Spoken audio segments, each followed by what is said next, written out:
예, 마지막 시간입니다. 이제 그 요한계시록을 어떻게 읽어야 하느냐. 요한계시록 독법에 대해서 제가 이제 22강좌를 4월부터 했고, 그거를 쭉 이제 요약하면서 이제 이 틀에서 제가 이제 우리는 이 부분을 이렇게 본다. 그걸 제가 지금 변증하는 거예요.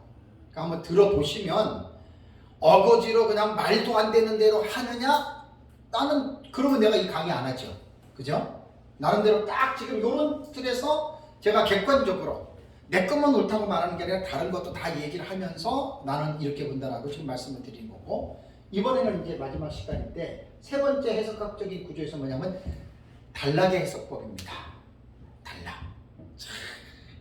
제일 중요해요, 사실은 이게. 요한계시록이 어떠한 책인지는 여기서 결정이 돼요. 뭐 과거니 역사니 미래니 상징이니 이거 다 필요한데 결론은 여기서 정리가 되는 거예요.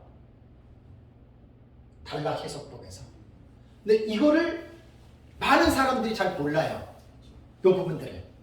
그래서 제가 이번에 이제 요한계시록 독법 책을 보면 요게 그대로 나오고 신학적 이렇게까지 다 나와요. 상당히 아마 모든 분들에게 도움이 될 겁니다.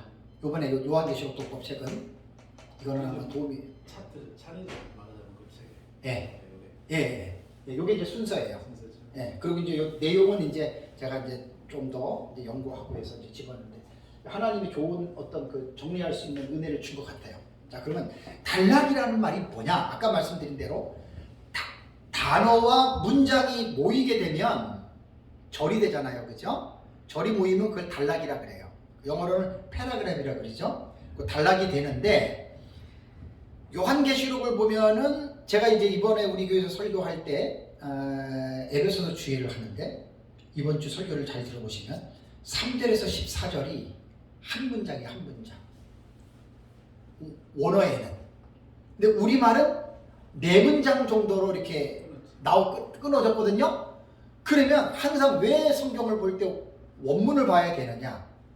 그래서 말하는 거예요.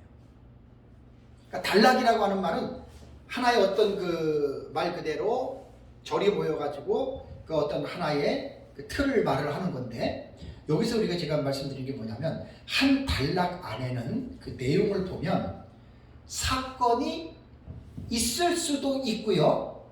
어떤 단락에는 사건이 없을 수도 있어요. 그죠? 그러면 한 단락 안에 한 가지 사건만 들어있을 수도 있고 두 가지, 세 가지, 네 가지가 들어있을 수도 있다는 거예요. 그러면 요한계시록을 단락의 해석법으로 이해한다라고 하는 것은 요한계시록이 도대체 어떤 내용이냐라고 하는 것을 결정짓는 방식입니다. 지금 이게. 아까 사건으로 볼 때는 뭐 과거에 일어났느니 뭐 미래에 일어났느니 뭐 이상주의니 그거를 말할 뿐이지 단락의 해석법은 정리를 하는 거예요. 쉽게 말하면 이 단락 저 단락 저 단락 저 단락을 하나의 완성된 스토리로 딱 정리하는 거거든요. 이게 결국 요한계시록 핵심인데 이거를 제가 보니까 학자들이 별로 강조를 안 해. 어려워. 제가 이제 전 강조를 하잖아요. 제 책에 이거 잘 나올 겁니다. 이걸 이해를 하시면 그냥 뭐 일반 뭐 독자들이나 목사님들 그냥 읽지 뭐 어떻게 알겠어요, 그죠? 이걸 딱 자세히 들어보면 이제 무릎을 칠 거예요. 이래서 이게 보는 것들이 이렇게 해서 이렇게 말하는구나라고 하는 그게 이제 인사이트가 올 겁니다. 그래서 계시록 1장부터 5장은 특별히 어려운 부분이 없어요. 그러니까 6장부터는 난해해요. 6장부터 22장까지 50장까지 사건 나오고 6장부터 19장까지가 44가지예요. 그럼 보세요. 사건이 44가지가 딱 나와요. 그냥 이렇게 생각하면 참 적당해요. 퍼즐 있죠, 퍼즐. 44가지의 퍼즐 조각을 맞추지 않고 탁 풀어놨어. 그냥 막 이렇게 펴놨어요. 그러면 퍼즐이 정확하게 조합이 안 되면 무슨 그림인지 알아요, 몰라요? 모르죠. 근데 그 퍼즐을 갖다가 자기 위치에 맞는 데다가 퍼즐을 놓고 마지막 퍼즐까지 딱 맞춰 놓으면 뭐가 보여요? 이 퍼즐 조각이 무슨 그림인지 알죠? 적어보세요. 도표. 쉽게 말하면 이거예요. 제가 민 목사님 거를 보고 저렇게 종합 정리했잖아요. 오 이거구나 했는데 이제 문제가 뭔 줄 아세요? 저거 설명해야 돼요. 저거 뭐 제 강의도 안 듣고 무조건 저거 갖고 가가지고 하시는 분들이 있기는 한데 뭐 첫째 이거 요런 거는 되겠지만 질문 있어요. 왜 왔다 갔다 해요? 그럼 답 못해요 말. 그 애들만은 창피한 거예요. 뭐가 팔리는가. 그래서 제가 이제 이번에 내는 책은 그거예요. 2부에 들어가는 책이 한눈에 보는 요한계시록 도표 해설이에요. 지금 저번 제가 여기 9년 전에 와가지고 그 다음에 2015년도에 제가 저거 했잖아요. 1월, 2월, 3월. 그때 최승남 목사님하고 나 목사님 오셨어요. 그때 그거 듣고 상당히 이제 배 목사님도 그렇고 상당히 뭐 감동을 받으시고 왜냐면 그런 거예요 저게. 근데 그때는 제가 저거를 설명을 못했습니다. 이거다가만 얘기를 했고 왜 이게 여기 들어가고 왜 이렇게 되고를 저는 그때는 제가 설명할 수 있는 지식이 없었어요. 계속 연구하다 보니까 이제 이게 이제 한눈에 요한계시록 도표 책 이름을 한눈에 보는 요한계시록 도표 아마 해설로 나올 거예요. 거기에 1부가 도법 들어가고 2부가 이제 저 내용이 들어가요. 그러니까 제가 이제 쓴 주의 책하고 지금 나오는 저 책 한 것만 있으면 이제 우리가 보는 역사적 전천년주의에서 철저한 미래적 해석법은 그야말로 그것만 있으면 어느 정도 독서를 통해서 인식할 수 있는 지식이 있는 사람이라면 윤곽은 금방 잡아요. 기도 많이 해주셔야 돼요. 원고는 다 돼 있어요 지금. 정리를 해야 되는데 정리가 좀 시간이 걸릴 거예요. 내가 강의한 것만 하진 않거든요. 정리하다 보면 계속 자료를 업데이트를 시켜야 되니까 뭐 책이 뭐 저한테 뭐 좀 이렇게 그렇게 많지 않으니까 또 요즘에 그 인터넷을 통해서 엄청난 자료 지금 홍수입니다. 그러니까 잘만 들어가면 엄청난 자료가 나올 수 있으니까 기도를 많이 해주시기 바랍니다. 그러면은 요한계시록 똑같이 6장부터 22장까지 50판까지의 사건이 딱딱딱 나와요. 그러면 이거를 도대체 2000년 교회 역사를 통해서 신학자나 목사나 성도들이 이걸 어떻게 이뤘을까? 이게 이제 단락해석법의 결정이거든요. 첫 번째 말하는 거 점진적인 방법 있잖아요. 요건 제일 쉬운 방법이에요. 그냥 6장부터 기록된 대로 사건이 일어나는 거예요.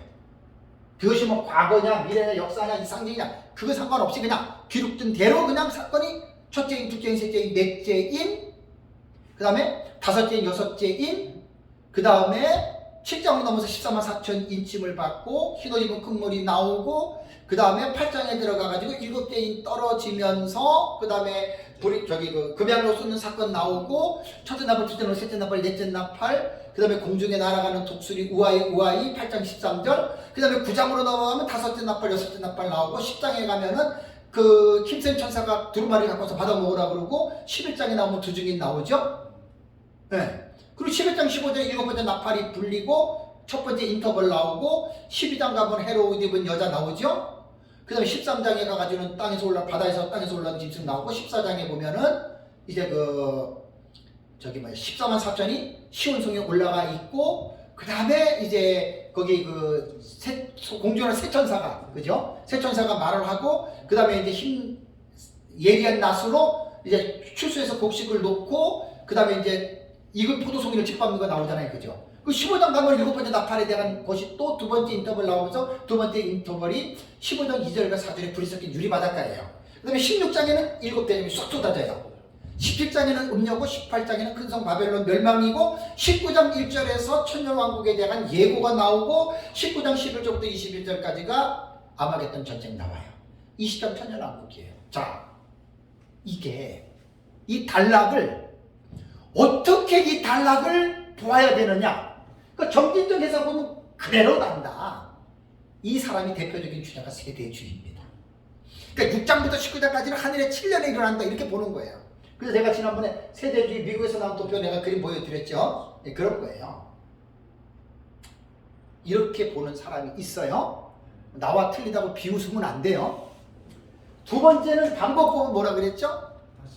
예, 일곱 나팔. 첫째인, 둘째인 일곱 인이 이 인이 나팔로 전환이 되죠. 그죠?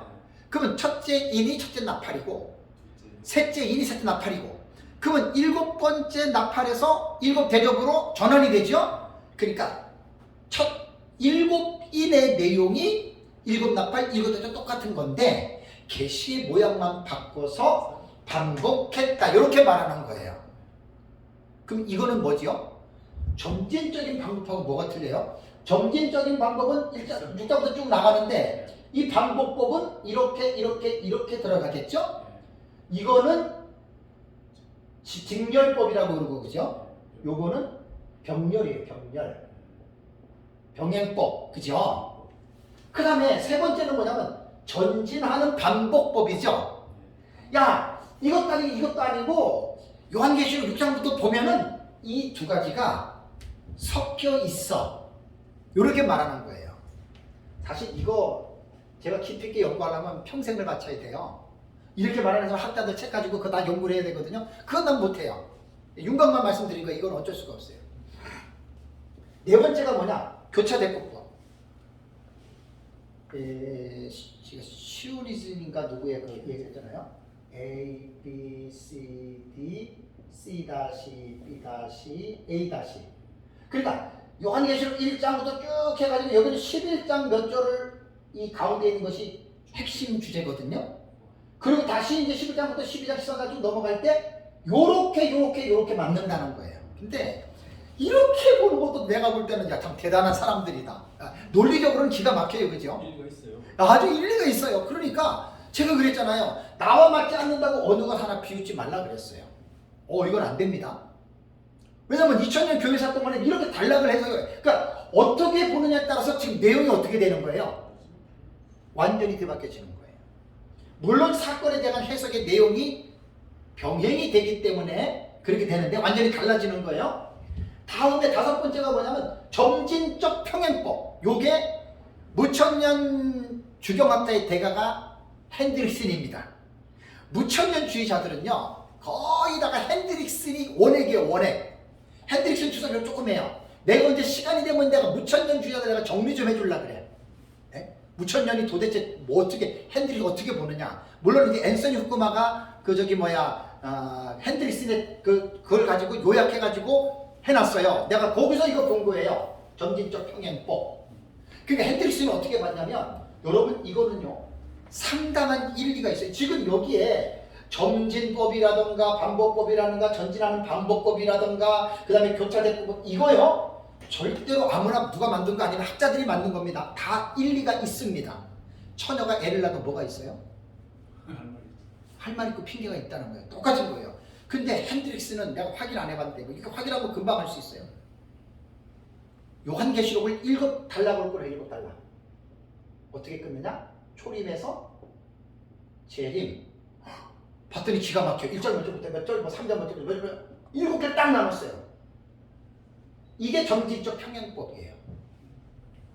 그러니까 이거는 벌써 사건을 해석하는 프레임을 보면 역사주의 방식이죠. 초림부터 재림까지 그죠. 그러니까 단락의 해석법은 왜 어렵냐면 제일 어려운 거야. 이런 것들을 다 여러분들이 이해를 하고 이걸 지금 보셔야 되는 거예요. 그냥 내가 본 그 주석들을 보면 대학자들도 이런 부분을 명확하게 한 분들 내가 책을 못 봤어요. 내가 조금 하나님이 지혜를 주시면 이걸 내가 좀 이렇게 오늘 강의한 그대로 이제 내가 책에 들어가니까 점진적 평행법 이런 거예요. 그러니까 교차대법이라고 하면 어때요? 다르지요 차원이. 전혀 다른 법이에요. 내가 만약에 무천년이다 이렇게 가야 돼요. 무천년 이렇게 보는 사람도 많아요. 그러니까 무천년이라고 다 똑같고 전천년이라고 다 똑같은 게 아니에요. 왜 한국교회가 지금 요한계시록에 대해서 갈팡질팡하고 왜 목회자들이 요한계시록을 모르느냐. 이렇게 어려운데 이런 지식이 전혀 없는 거예요. 또 이런 지식을 가르쳐주지 않고 무조건 그냥 카더라만 배우는 거예요. 흰말은 그리스도고 적그리스도고 뭐고 그렇게 배우다 보니까 나중에 배웠는데 정리가 돼요? 안 돼요? 정리가 안 돼요. 계속 자기는 설교하고 말을 하는데도 자기 안에 정리가 안 되니까 확신이 있어요? 없어요? 없는 거예요. 저는 여러분 뭐 학자도 아니지만 되게 확신이 있죠? 확신의 근거가 여기서 이런 지식에서 나오는 거예요. 제가 지금. 그러니까 이 내용을 나만 알고 있으면 내가 안타까워서 책으로 내는 거예요. 이번에 책으로. 그래서 이거를 목회자들 성도들이는 간에 나누고 싶은 거예요. 저는. 내가 요한계시록을 가지고 예수 믿고 30년 동안 나는 전천년 부천년도 몰랐거든요. 하나님의 은혜를 10년 동안에 이렇게 배워가지고 너무 기쁘니까 나는 이걸 연구하느라고 여러분 하루 종일 앉아가지고 몇 년을 했는지 몰라요. 쉽게 말하면 내 머리가 이게 버벅될 때까지 나는 한 거예요. 난 공치사 하려는 게 아니에요. 이게 사명이니까. 나는 아까도 말씀드렸지만 누구에게 인정받으려고 하는 게 아니에요. 하나님이 인정하면 그것으로 끝나는 거예요. 상은 하나님에게 받으면 되지 뭐 세상에서 뭔 상을 받아요. 그래서 이게 점진적 평행법은 이렇게 요한계시록을 본다는 거예요. 그 다음에 6번째, 동경과 삽경의 상호교차구도 이거 우리가 보는 거예요. 이거 들어가면 제가 1년, 2년 설교 가능합니다. 강의가 지금 이거 1년, 2년. 왜? 이게 핵심이거든요. 그러면 객관적으로 볼 때 단락에서 내가 6가지 말했잖아요. 똑같이 6장부터 19장을 보는데 1, 2, 3, 4, 5, 6번으로 보면 내용이 어떻겠어요? 전혀 다르지요. 이래서 여러분 요한계시록이 어려운 거예요. 그러니까 이 어려운 이유를 알지 못하고 어려운 이유를 배우지 못하고 무조건 배운다? 이건 향방 없이 그냥 달리는 거야 그냥. 목표점도 없이 무조건 뛰는 거야 그냥. 무슨 말인지 이해가 되시죠? 최소한 이러한 요한계시록 독법이라고 하는 이러한 지식을 먼저 배우고 이러한 지식을 내 마음속에 집어넣고 그 다음에 전천년을 배우든 무천년을 배우든 후천년을 배우든 세대주의를 배우든 배우라는 얘기예요. 제 얘기는 전천년이 내가 전천년이니까 전천년만 배우라 이렇게 말하는 게 아니고 당신들이 무천년을 배우든 세대주의를 배우든 그건 여러분들의 개인의 자유이기 때문에 내가 그 자유를 제한할 수가 없는 거예요. 제가 각 사람의 신앙의 자유, 자기 자유가 있기 때문에 여러분들이 전천년 배우든 무천년 배우든 세대주의 후천년 배우든 배우시라는 얘기예요. 제가 부탁드리고 싶은 거는 뭐냐면 배우되 똑바로 배우시라는 얘기예요. 마구잡이로 그냥 카더라 배우지 말고 이러한 진학적이고 지식적인 틀 안에서 무천년이든 전천년이든 이렇게 설명을 하라는 얘기. 제가 지금 하듯이 난 전천년 입장에서 하는 거예요. 뭐 이 말에 대해서 기분 나빠할 사람 누가 있겠어요, 그죠? 다 이 말에 동의를 할 거 아니에요, 그죠? 그래서 우리는 동경과 삽경의 상호 교차 구조로서 우리는 단락을 해석하는 거예요.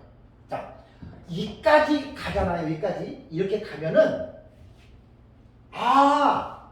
요한계시록이 이렇게 봐야 되는구나 라고 하는 것이 만약에 이해가 됐다고 생각해 보세요. 그럼 그 사람 요한계시록 배우고 싶겠어요? 안 배우고 싶겠어요? 당장 배우고 싶어 해요. 근데 문제가 뭔지 아세요? 이렇게 가르치는 곳을 찾아야 될 거 아니에요. 그죠? 이렇게 가르치는 곳을 찾아가야 이거 하나하나 배울 거 아니에요. 제가 지금 그걸 가르치고 있는 거예요. 지금 그걸 지금 책으로 내는 거예요. 지금 한국에 뭐 종말론 하는데 다 가버리면 전부 다 뭐 무슨 교수 뭐 요한계시록 그 소장 만든 그 교수 뭐 전부 다 무천년 못하고 막 해가지고 유박사 이렇게 막 끝내거든요. 그 나머지 전체는 우습게 보고 새들이 우습게 보고 그런 데서 배우고 뭔 유익이 있겠어요. 나는 그 하나님 앞에서 생각해야 됩니다. 그런 분들은 지 잘났다고 하는 거잖아요. 그리고 그런 사람한테 배운 사람들이 목사들이 어떤 생각을 갖겠어요? 그것만 옳다 그럴 거 아니에요. 그죠? 그건 계속해서 비극을 낳는 거예요. 나는 그러지 말자는 거예요. 신학교든 목회자든 성도들에게 계시록을 설교를 하든 편협적이고 내 것만 옳다라고 가르치지 말고 좀 제발 이렇게 객관적인 입장에서 성도들을 가르치라는 거예요. 그렇게 좀 목사님들이 배우시라는 얘기예요. 제 말 틀리지 않죠? 네? 뭔 지식도 제대로 없고 전체적인 윤곽도 못 보고 그 찌꾸리만 하는 거 30년 40년 요한계시록 공부했은 거 뭐예요? 이런 것도 모르고 배웠는데 그리고 자기 것만 옳다고 그러고 자기가 좀 다르다고 그러고 무시하고 그게 하나님이 기뻐하겠어요? 그런 사람? 네? 그리스도의 몸이 하나인데 몸을 분열시키고 우리 지체 중에는 귀 쓰는 지체도 있고 천이 쓰는 지체도 있잖아요. 귀 쓰는 지체가 선이 쓰는 지체에게 너는 더러우니까 내 몸에서 떨어져. 한번 더럽다고 도려내면 어떻게 돼요? 어떻게 돼요? 설교자들이죠. 여러분, 에베소에서 말하는 한 몸은요, 고린도서에 보면 지체에 대한 비유가 나와요. 약하게 쓰고 연약한 지체를 귀하게 여겨줘야 돼요. 신학도 사상도 마찬가지예요. 내 것만 나만 잘났고 나만 옳고 상대를 무시하고, 이거는 성령이 주시는 마음이 아니고 마귀가 주는 마음입니다. 이것이 신학자들과 목회자들 속에 이러한 부정적인 인식들이 팽배해 있는 거예요. 제가 돋보면서 지금 강조하는 건 이것만 옳다라고 그걸 말씀드리는 게 아니에요. 잘 제가 들어보시면 알잖아요. 이런 기본적인 객관적인 지식을 가지고,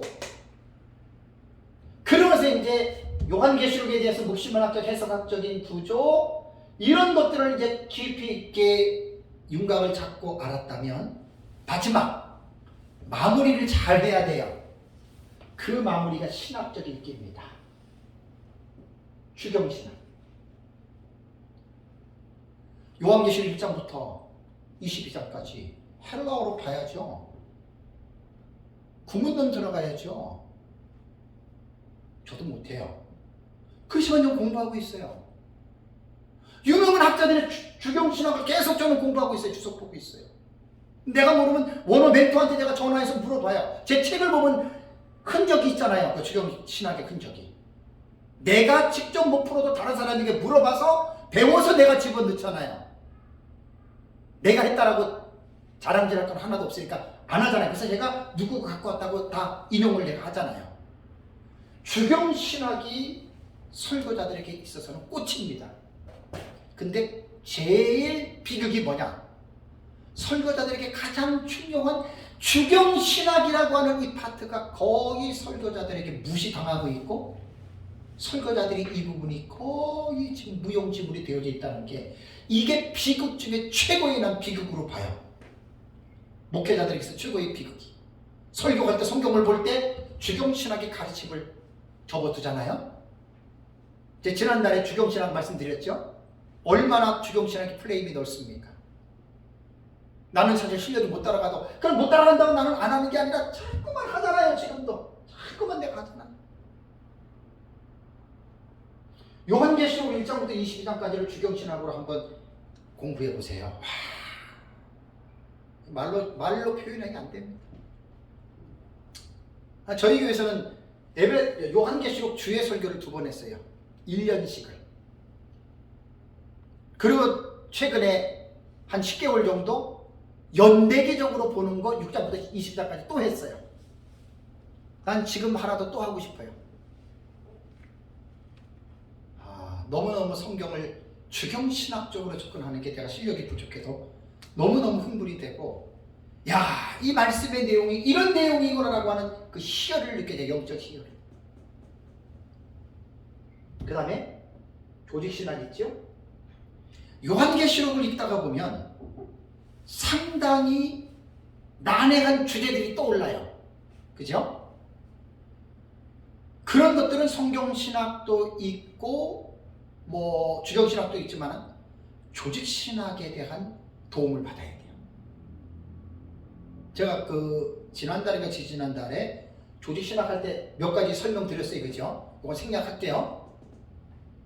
그다음에 역사신학은 2000년 교회의 역사를 통해서 도대체 요한계시록 어떻게 읽어왔지? 도대체 천년기라고 하는 키르기아 에테 이 천년기를 어떻게 읽어왔는지 역사신학을 통해서 전부 다 조사해야 돼요. 그죠? 그래서 제가 이거 다 했잖아요. 초대교부 때 이렇게 해가지고 전천년, 그 다음에 5세기에 무천년, 그 다음에 18세기에 후천년, 19세기에 세대주의 전천년. 그죠?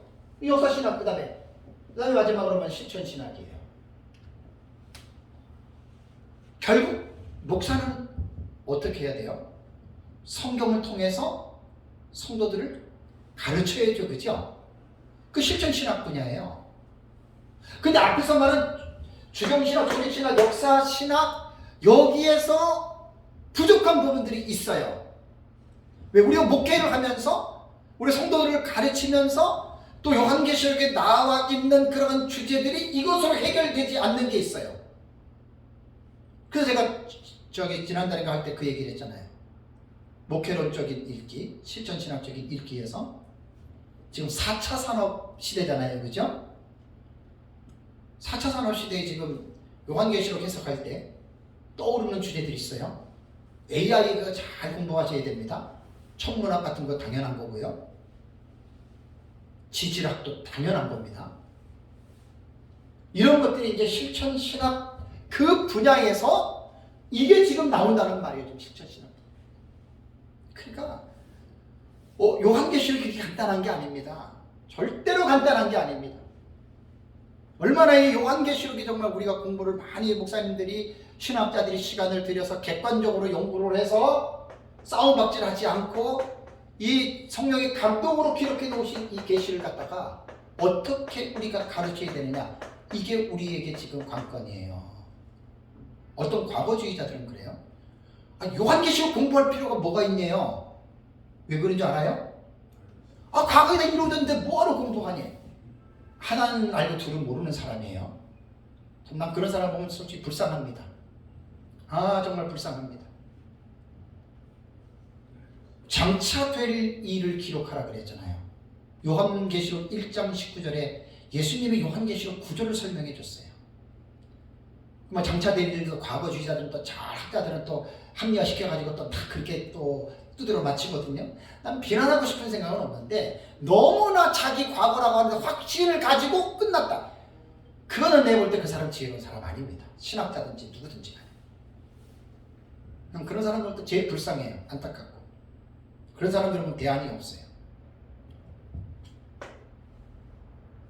어쨌든 이제 제가 요한계시록 독법을 통해서 이제 강조하고 부탁드리는 말은 뭐냐면, 제발 하나만 배우지 말라는 것.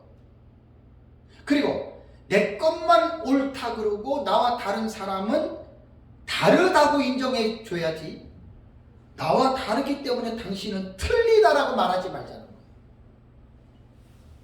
그렇게 말하다 보면 그리스도의 몸이 분열됩니다. 손하고 막 발하고 막 싸우고 치고받고 합니다. 하나님이 원하시는 방법이 아니에요.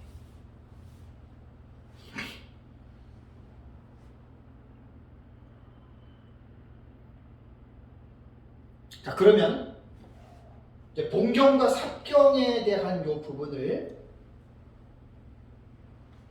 조금 더 하고 마칠게요. 오늘은 1시간까지만 제가 하는 걸로 하고, 참 너무나 나는 제가 요한계시록을 깨달았다는 게 하나님을 감사하고, 또 한편으로는 너무 좀 안타까운 마음을 갖고 있어요. 참 이거 성령의 감동으로 기록해 놓은 하나님의 말씀인데 모두가 다 이렇게 객관적으로 공부했으면 좋겠다 하는 게 저의 바람입니다. 근데 목회자들의 사회를 제가 13년 해보지만, 아까도 사모님, 목사님들이 다 이거 들어야 된다 그랬는데 누가 이런 걸 들으려고 해요? 강의들을 안 오잖아요. 내가 뭐 이름 있는 사람도 아니고 실력이 있는 사람도 아니기 때문에 그런데, 그러니까 이제 이 요한계시록은 그렇게 간단한 책이 아닙니다. 요한계시록 많이 기도하시면서 많이 요한계시록 속에 있는 이 부분을, 자, 그러면 이제 단락의 해석법이 제가 제일 중요하다 그랬잖아요. 여기서 이제 요한계시록이 저게 그림이 나오는 거예요.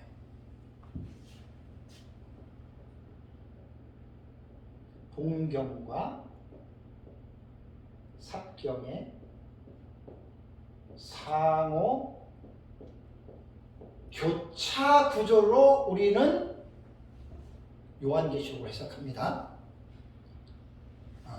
그렇다면 이제 객관적인 입장에서 보면 학자들은요, 요한계시록 6장부터 22장까지의 일들을 1장 19절에 말할 때 장차 될 일들로 봅니다. 여러분. 장차 될 일들로.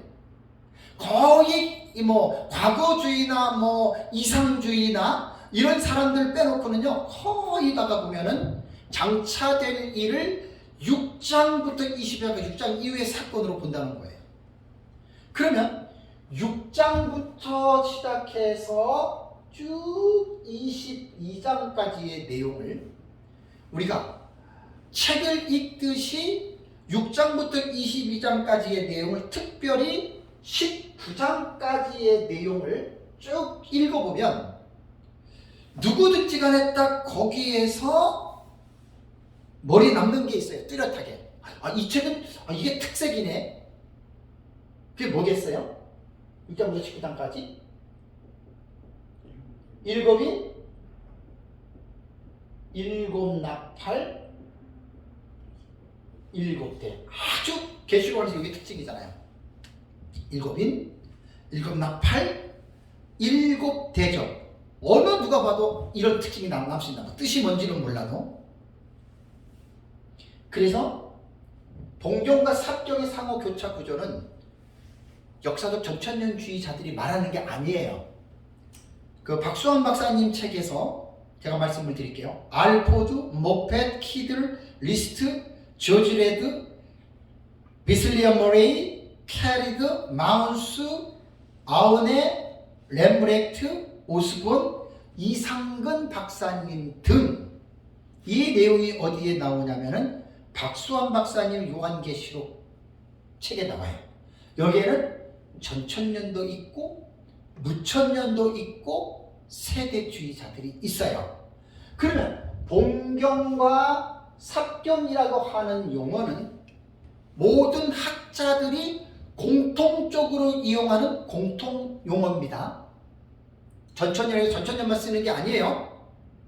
그러니까 이것은 요한계시록으로 기록된 형식으로 볼 때에 본경과 삽경을 나눴는데 본경이 뭐냐는 거예요. 본경이 그게 일곱인 일곱 나팔 일곱 대접이라고 하는 요 세 가지 일곱 시리즈를 학자들은 본경이라고 이야기를 해요. 이거는 공통된 용어입니다. 공통된 용어. 어느 한 파에서 직접적으로 말하는 게 아닙니다. 그리고 삽경은 뭐냐? 6장에서 최소한 19장까지 일곱인 일곱 나팔 일곱 대접 외에 다른 계시들이 있죠. 그죠? 그 다른 계시들을 삽경이라고 해요. 삽경. 삽입된 경이다. 삽경이다. 그러면 이제 이거는 이번 시간에 이것만 해도 좀 충분할 것 같아요. 본경과 삽경은 이거 아주 공부하면 되게 재밌습니다. 요한계시록 이렇게 공부하면 재밌어요. 6장 1절에서 마지막 절이 몇 절이죠? 한번 보세요. 보시면 내가 뭐 도대어문이 있는데 이거는 일일이 이렇게 공부를 하셔야 돼요. 그냥 이렇게 들어서는 몰라요. 네. 동영상을 보시는 분들도 성경을 펴놓고 보셔야 돼요. 그래야지 머릿속에 금방 이게 입력이 돼요.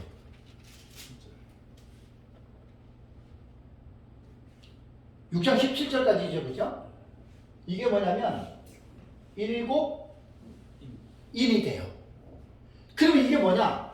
아까 세 가지 일곱 시리즈는 뭐라 그랬어요? 본경이라 그랬죠, 본경. 요건 지금 기록된 대로 지금 이 요한계시록을 갖다가 본경과 삽경으로 지금 학자들이 나눈 거예요. 그 다음에 7장을 보면 뭐가 나오죠? 여섯째 인까지만 나옵니다. 예. 여섯째 인이요? 예. 일곱이 아니고 여기에 여섯째 인까지만 나와요. 6장 1절에서 10절은. 여섯째 인이 나오고, 그 다음에 7장 1절에서 8절을 보면은 14만 4천이 인침을 받죠, 그죠? 그 다음에 9절에서 17절이죠. 17절까지 보면은 신호집은 큰 무리가 나오죠.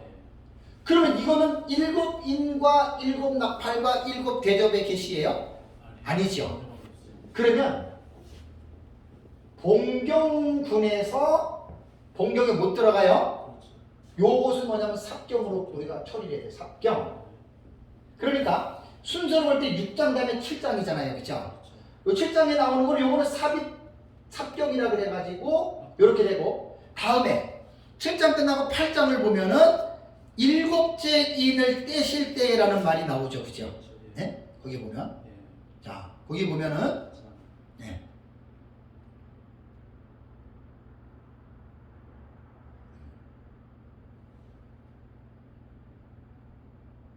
거기 보면은 8장 1절과 2절은 뭐냐면, 일곱째 인을 떼실 때, 그러면 일곱째 인은 뭐예요? 일곱인에 속하니까 당연히 본경 라인에 들어가죠. 이걸 잘 보시면 돼요. 이거를 딱 할 때. 그 다음에 8장 3절 보세요. 8장 3절에서 5절의 내용을 여러분들이 보시면 금양로를 재단에 쏟는 사건 나오죠. 그죠? 요거는 일곱째 인하고 일곱 나팔하고 일곱 대접하고 상관이 있어요? 없어요? 없지요.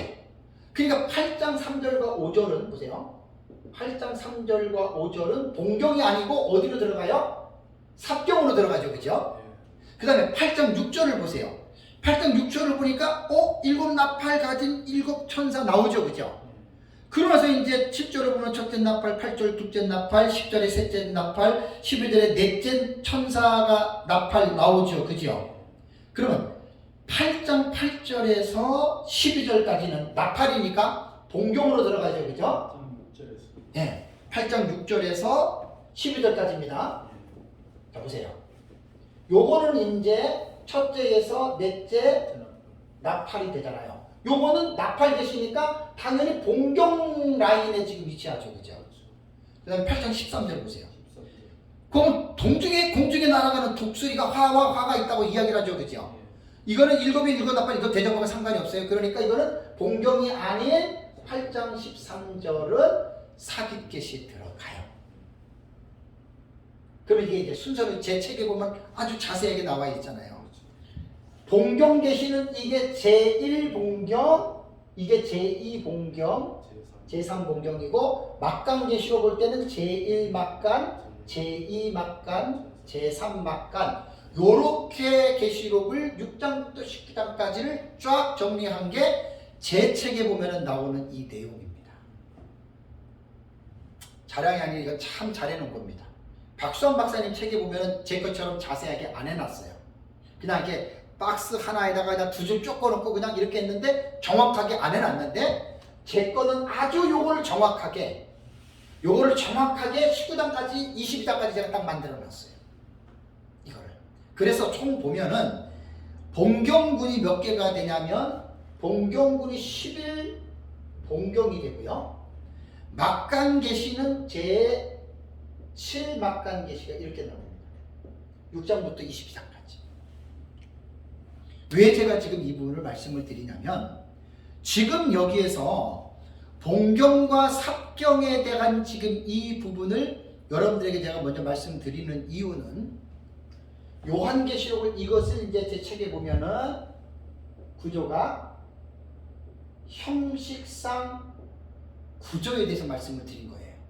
자, 요한계시록을 여러분 우리 올바르게 이해를 하려면 두 가지 방법을 공부하라 그랬죠. 형식상 구조와 두 번째는 내용상 구조입니다. 이것도 제가 지금 독특하게 제가 지금 이거 말씀을 해놓은 거예요. 대부분 보면 요한계시록 해석할 때 뭐 기록된 순서 있고 내용의 순서 이런 얘기 별로 안 하죠. 그냥 무조건 탁탁탁 얘기를 하죠. 제가 보니까 그게 아니에요. 반드시 두 가지 구조를 먼저 공부를 해야 돼요. 6장부터 22장까지 기록된 순서를 먼저 이렇게 본경과 삽경을 구분하셔야 돼요. 그래서 우리가 보는 방법이 본경과 삽경의 상호 교차라 그랬죠. 그죠? 상호는 서로, 교차는 뭐예요? 서로 어긋나는 거예요. 앞뒤로 어긋나는 거거든요. 그리고 이 말의 의미가 뭐냐면 본경군과 삽경군이 있는데 이 본경군과 삽경군이 점진적으로 순서대로 일어나는 것이 아니고 교차라고 하는 말 속에서 뭐가 나와요? 상호교차? 서로가 어긋나는 거예요. 그러니까 쉽게 말하면 사건이 도치가 되는 거예요. 앞에 게 뒤로 갈 수도 있고 뒤에 게 앞에 올 수도 있고 이 지금 테마가 말하는 게 그런 의미예요. 그러니까 이걸 지금 하나 풀어서 설명을 하는 거예요. 이거 공부를 다 하셔야 돼요. 이거를. 그 다음에 이제 9장을 넘어가 보세요. 이거 조금만 더 할게요. 이거 다시 이제 이어서 나갑니다. 이어서. 빨리 한번 할게요. 봉경 라인하고 삽경 라인하고. 자, 그러면 이제 8장 13절 끝났어요. 9장을 가보세요. 9장을 가면 어때요? 9장 1절에서 21절까지 보면은 다섯째 나팔과 여섯째 나팔이 나와요. 그럼 나팔이니까 뭐에 들어가요? 봉경이죠. 9장 전체. 이게 지금 5에서 6 나팔이 되거든요. 다음에 10장을 가보세요. 내가 보니 힘센다는 전사가 내려와요. 이거는 10장을 쭉 읽어보면 세 가지 일곱 시리즈 전혀 상관없어요. 요거는 뭐가 돼요? 삽경이 돼요. 봉경이 아니라. 그런데 여기에서 내려오는 삽경이 9장이 이게 10장이 되는 거예요. 10장. 그죠? 10장이 삽경이 되는데 잘 보면은 11장 내용이 두 증인이죠. 11장 내용도 세 가지 일곱 시리즈와 상관이 없어요. 여기 11장까지는. 그럼 형식상 구조로 지금 제가 이 구조를 지금 여러 개 말씀을 드리는 거예요. 11장까지는 아무것도 없어요. 그런데 11장에서 13절을 보세요. 11장 13절과 14절. 요건 지금 대단히 중요한 거예요. 11장 13절과 14절에는 무슨 내용이 나와요? 그때 큰 지진이 나지요. 죽은 사람이 7,000명이죠. 그 다음에 14절 둘째 화가 지나갔다 그랬죠. 둘째 화가 여섯 번째 나팔이거든요. 그럼 이거는 13절과 14절은 어디에 속해야 돼요? 봉경이죠. 7시리즈에 들어가니까. 그래서 요것이 이제 13절과 14절이 봉경에 들어가고 15절 보세요. 일곱째 천사가 나팔을 불매. 그 다음에 일곱째 천사 나팔이 나오죠. 그러니까 11장 15절에서 18절 15절에서 18절도 이것도 봉경으로 들어가는 거예요. 13절 14절 들어가 15절 16절도. 그 다음에 이제 어디를 보냐면 12장을 보세요. 12장을 보면은 해를 옷 입은 큰 여인 나오고 여기에 보면 이제 촛대를 교회를 박해하는 용 나오죠. 그죠? 13장을 보면은 바다에서 올라오는 짐승, 땅에서 올라오는 짐승 나오죠. 14장을 보면은 시온의 14만 4천과 마지막 심판 나오죠. 이거는 지금 뭐냐면 12장, 13장, 14장은 7시리즈하고 상관이 없는 삽경이 되는 거예요. 삽경이. 이렇게 공부하면 되게 재밌는 거예요. 지금 이게 요한계시록이. 뭐 전천년, 무천년 그게 중요한 게 아니에요. 지금. 이거는 그런 사상 없이 그냥 그릇된 외형적인 구조를 가지고 먼저 요한계시록을 우리가 지금 공부를 하는 거예요. 그러서 이제 15장을 가보세요. 15장 1절에 또 하늘의 크고 이상한 다른 인적을 보면 일곱 천사가 일곱 재앙. 이게 일곱 세 가지 일곱 시리즈죠. 그죠? 일곱 시. 그럼 요거는 봉경이니까 15장 1절이 봉경에 들어가고 15장 2절에서 4절 보면 불이 섞인 유리바닥가 나오죠? 이건 일곱 시리즈가 아니에요. 그러면 15장 2절에서 4절은 삽경으로 떨어져요. 그 다음에 16장을 딱 보면 이게 뭐냐? 일곱 나팔이에요. 일곱 대접이에요. 대접. 그 16장은 당연히 봉경으로 올라가죠. 그죠? 이게 일곱 대접이니까. 그래서 18장을 가면은 바벨론 멸망. 17장을 보면 음녀죠. 18장 바벨론 멸망이죠. 15장 5절에서 8절까지 일곱. 그거 빠졌네. 예. 15장 5절에서 8절. 네. 그렇죠. 이것도 이제 봉경이고. 그 다음에 이제 16장 일곱 대접이고. 그 다음에 이제 17장하고 18장하고 19장은 세 가지 일곱 시리즈와는 상관이 없는 내용이 나옵니다. 그것이 나오고 나서 그 다음에 이제 그 20장을 보면은 천년왕국이 나오는데 20장부터는 학자들이 봉경으로 이거를 처리해요. 20장하고 21장과 22장. 그러면 봉경으로 볼 때 첫 번째, 두 번째, 세 번째, 그 다음에 요게 네 번째, 다섯 번째, 여섯 번째, 일곱 번째, 여덟 번째, 아홉 번째, 열 번째, 11번째. 그러니까 요한계시록을 6장부터 22장까지 보면 봉경이 11개의 봉경 이거를 페라그램이라 그래요. 군, 단락이 그렇게 나눠지는 거예요.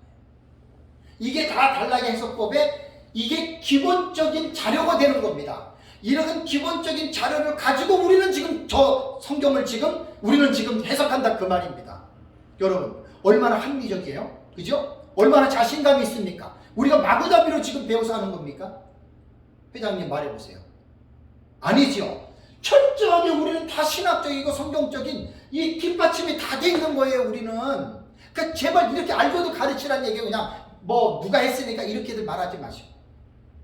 그럼 사경도 보면 첫 번째, 두 번째, 세 번째, 네 번째, 다섯 번째, 여섯 번째, 일곱 번째. 그래서 7막간이 되는 거예요.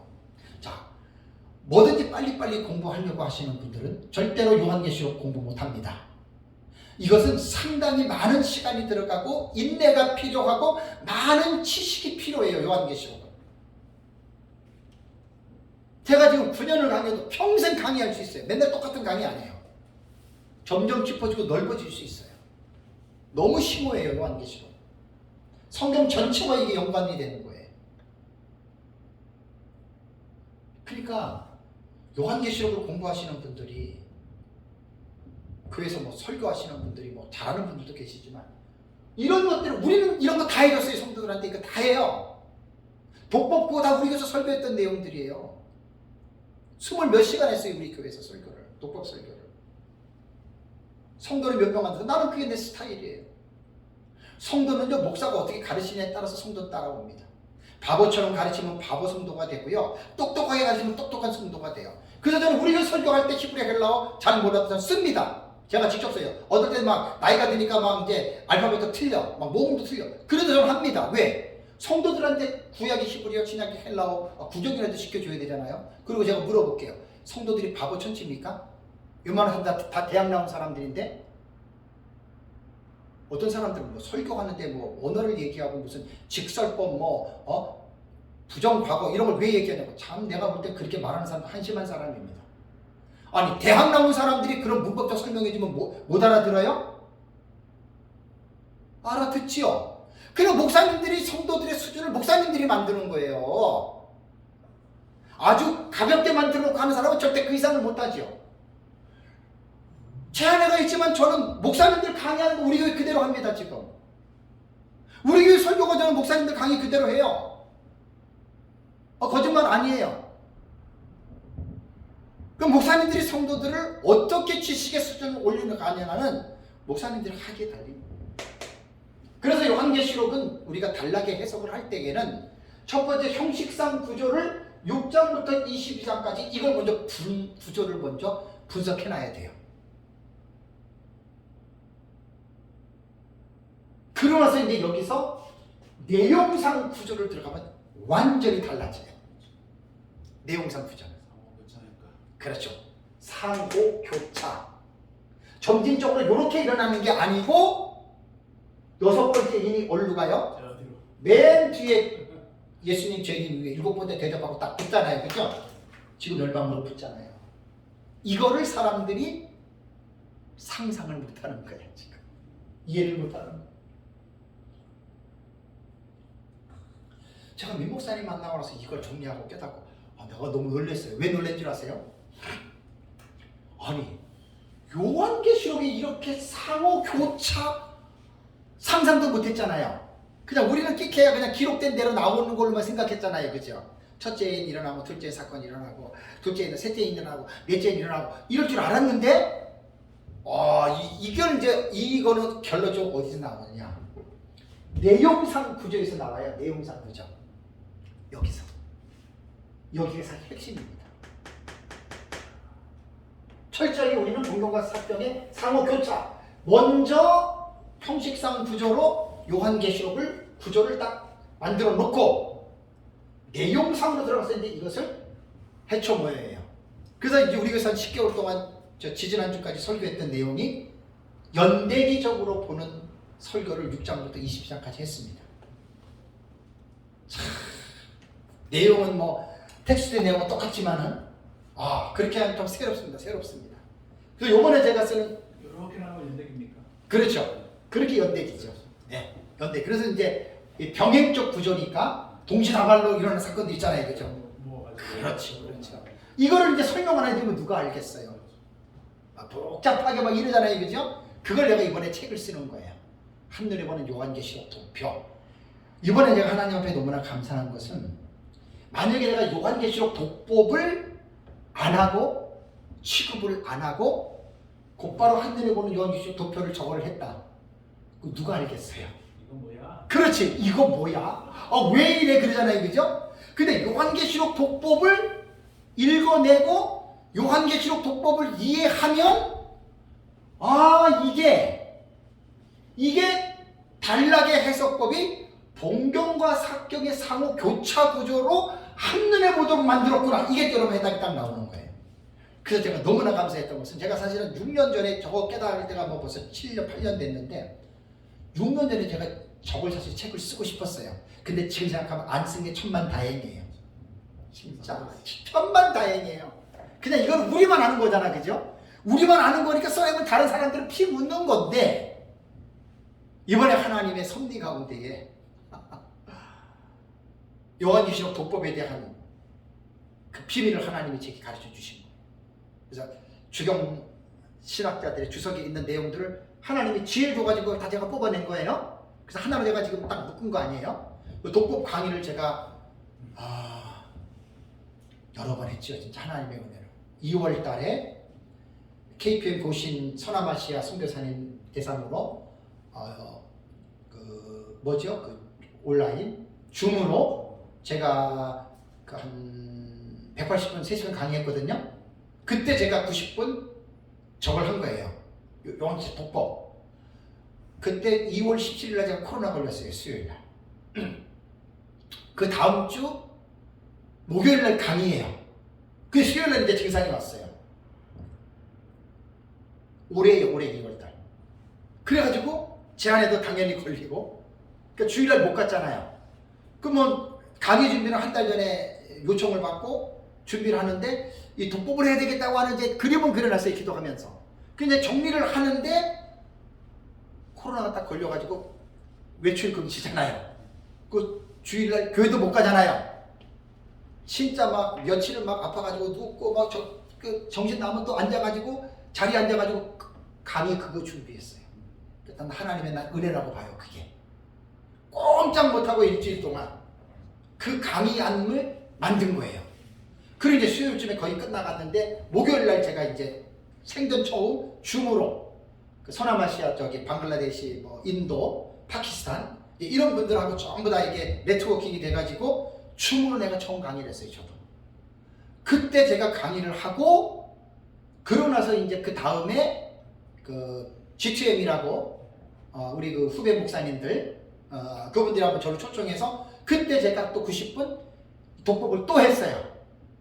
그 뒤에 천연한국하고 그 다음에 3월 달에 이제 대구에서 우리 동기 목사님이 마라나타 나의 성경 연구에서 저를 초청해가지고 거기서도 90분 제가 독경했습니다.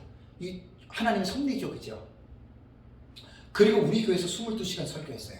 또 그거를. 그리고 여기 에스라에서 제가 지금 4월, 5월, 6월, 7월, 8월, 9월, 10월까지 독경을 완성시킨 거예요. 그러니까 저는 감사한 게 제가 쓰는 책은 책상에 앉아가지고 까딱까딱 하면서 쓴 책이 아니에요. 설교와 강의, 현장에서 직접적으로 했던 내용들이 책으로 나오는 거예요. 요한계시록 주의 책도 그 책상에서 나온 거 아니에요. 설교와 강의를 통해서 다 나온 거기 때문에. 그래서 제가 볼 때는 나는 하나님의 선물로 봅니다. 요한계시록 독법은. 그래서 강의를 몇 번을 했어요. 제가 한 번, 두 번, 세 번, 네 번, 5번째 하잖아요. 그죠? 그런데도 저는 질리질 않아요. 또 하고 싶어요, 지금. 오늘 강의를 다른 데서 초청하면 또 하고 싶어요, 이거를. 왜? 너무나 중요하기 때문에. 그래서 이제 이 부분들을 독법하고 한눈에 보는 요한계시록 도표 해설이라고 하는 책을 한 권의 책으로 1부와 2부를 묶으면 제가 볼 때는 참 좋은 그런 안내서가 될 것 같아요.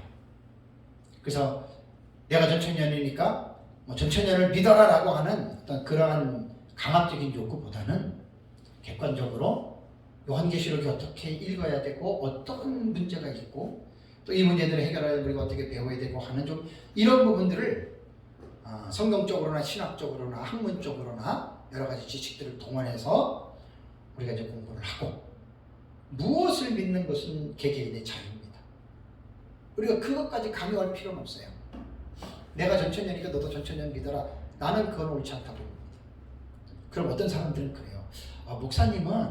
목사님이 가르치는 역사적 전천년이 확실히 참 없군요 그러는데 나는 항상 그렇게 생각하는 사람에게 이런 말 해주고 싶어요. 그런 소리 하지 마세요. 나만큼 확신 있는 사람 있으면 나오거라 그러라고. 내 확신은 절대로 누구한테 안 줘요. 그럼에도 불구하고 제가 유화스럽게 자세를 취하는 것은 하나님이 그걸 기뻐하시기 때문이에요. 왜냐하면 2000년 교회 역사를 통해서 전천년, 무천년, 후천년 세대주의가 다 개혁주의 신학권 안에서 그들이 선택했던 신학 체계거든요. 서로가 막 싸움 먹자라고 네가 잘났느니 싸움을 하지만 객관적으로 볼 때는 그 사람들이 이단이 아닙니다. 세대주의 같이 위험한 해서 그래도 세대주의 이단으로 말하지 않습니다. 극단적인 무천년주의자들은 신학자들이 가끔 세대주의를 이단시하는데 그 사람 잘못된 거예요. 그 사람 정말 심각한 사람입니다. 그 신학자들 그런 사람들. 그 사람 회개해야 됩니다. 세대주의 위험해도 이단 아니에요. 함부로 그렇게 이단무리하면 큰일 납니다. 세대주의가 고전적 세대주의가 있고 개정 세대주의 있고 점진적 세대주의가 있다고 그랬잖아요. 세대주의 비판할 때는 피차에 조심하셔야 돼요. 옛날에 쌍팔년도치 고전적 세대주의 가지고 지금 점진적 세대주의자들 같은 얘기를 하는 건 말이 안 돼요. 많이 세대주의가 지금 이렇게 변화했습니다. 이거는 무천년 무천년설 옹호를 쓴 킴 리들바그인가 팀 누군가 그 사람 책에 나와요. 나도 거기서 보고 알았어요. 지금 현재 미국의 개정 점진적 세대주의는 거의 고전적 세대주의의 위험한 것들을 다 버렸대요. 조지 레드가 말하는 역사적 전천년과 거의 비슷하대요. 그러니까 세대주의를 비판할 때는 저도 피차에 조심하셔야 됩니다. 현재 존 메가더 문제. 그렇죠. 메가더 목사님도 세대주의고. 원래 세대주의인데 지금 현재니까 상당히 개정된. 그렇죠. 점진적. 그게 이제 점진적 세대주의니까 역사적 전천년과 거의 비슷한 거예요. 그렇죠. 메가더도 그렇고 존 누구죠? 지금 말하는 게 존 메가더. 존 메가더하고 또 있어요. 그 유명한 목사 있잖아요. 지금 그 미국에 메가더 말고 달라스 누구야? 무디. 아니 그 옛날 사람이에요. 지금 현재 미국 유명한 존 파이퍼. 존 파이퍼도 세대주의잖아요. 존 파이퍼도 세대주의예요. 하나님의 말씀. 그러면 하나님 열심히 대단하죠. 그분도 조나단 에드워즈 얼마나 깊습니까? 그러니까 메가더나 존 파이퍼가 세대주의인데 전혀 옛날의 세대주의하고는 다른 세대주의예요. 그걸 알고 세대주의를 비판하라는 거예요. 내 얘기는. 그 꼴통 무천년 신학자들 누구라고 얘기를 안 하는데 내가 그 사람 제가 불쌍해 죽겠어요. 그 신학자들. 마치 세대주의 이단처럼 얘기를 하는데 도대체 저 사람이 신학자로서의 지금 자질이 의심될 정도예요. 고집스럽게 무천년만 옳다 그러는데 당신이 말하는 무천년이 뭐냐고요? 꼴통이지. 그렇게 말하면 나는 무천년이라고 해서 제가 비난하는 게 아니라 하나님 앞에서 양심적으로 말하자는 얘기예요. 학자 정도가 되면 객관성을 가진 학자지. 큰 신학교에서 그거 주는 사람이 딱딱 받아 먹으면서 세상에 그런 식으로 학생들 가르치면 그 학생들 피해보는 겁니다. 그 학교 학생들. 그래서 제가 나오는 요한계시록 독법 이 책이 나오면 나는 내가 요구해서 하는 게 아니라 하나님이 아마 그 책을 그렇게 쓰실 것 같아요. 어떻게 보면 전 세계적으로도 쓸만한 가치가 있잖아요. 그죠? 요한계시록 독법은. 그래서 계시록이 어렵다 쉬쉬하고 덮어두는 것만이 아니라 어렵지 않아요. 어렵지만 왜 어려운지에 대한 이 부분을 우리가 깨닫고 이해하게 되면 많은 사람들이 내가 요한계시록을 배워야 되겠다. 그럼 전천년을 배우려면 배우고 무천년을 배우려면 배우세요. 단 제가 말하는 독법에 대한 지식을 무시하지 말고 제대로 배우시라는 얘기예요. 이게 제 소망입니다. 네, 강의 마치겠습니다. 어쨌든 오늘도 하나님의 은혜로 또 이렇게 함께 모여서 이렇게 또 요한계시록 독보 그동안에 했던 것들을 제가 다 정리하면서 이제는 내가 보는 요한계시록은 이렇게 본다. 그거를 독법에 말씀한 대로 준해서 제가 지금 말씀을 드리는 거예요. 다음 달에는 이제 내용상 구조가 사실 제일 중요하다 그랬어요. 저거는 몇 달, 1년도 할 수 있어요, 제가. 그게 이제 제 책이잖아요. 이번에 쓸 책임 내용일 거니까 다 해놓은 거니까 그렇게 해서 우리가 잘 또 되도록 여러분들 함께 열심히 또 기도하면서 준비하시기 바랍니다. 네, 수고하셨습니다.